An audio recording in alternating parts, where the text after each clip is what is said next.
Just because you can pay for it doesn't mean you can actually afford it. Let's discuss while I deep clean my van.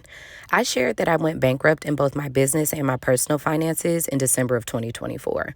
Since then, one of the main questions that I get is, so what are you going to do for work?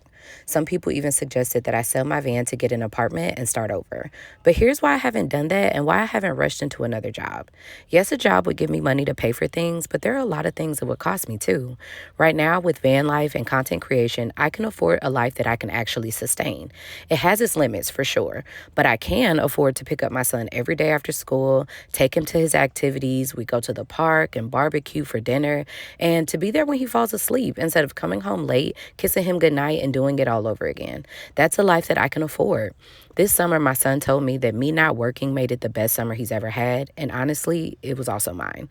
That hit me deeply because it reminded me that wealth isn't just about money, it's about presence. And I've lived the other side of it. When I could afford a mortgage for my business, I was renting a home, and I had a van, I couldn't actually afford to step away from any of it and enjoy it. I was stretched so thin that I was missing the life that I was building those things for. I'm not willing to go back to that. If I took on an apartment right now, that's a reoccurring bill that requires a reoccurring job. That job doesn't just come with the paycheck. It comes with the cost of childcare, the loss of flexibility, and less time with my boys, Trey and Pork Chop.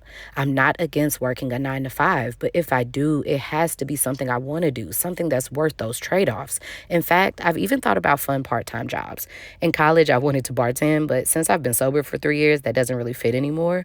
But I could see myself being a little barista, baby, making coffee drinks in a cute little cafe, something that lets me earn a little extra while still creating content and storytelling, because I'm not willing to let that part of me fall to the side just to say that I have a job.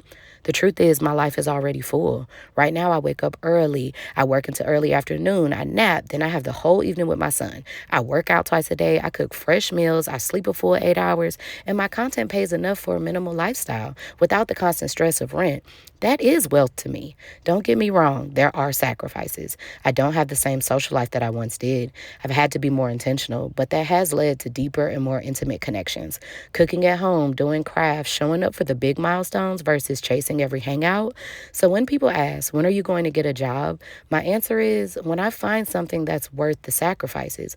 Until then, I'm going to keep honoring this version of wealth, health, presence, storytelling, and time with my son.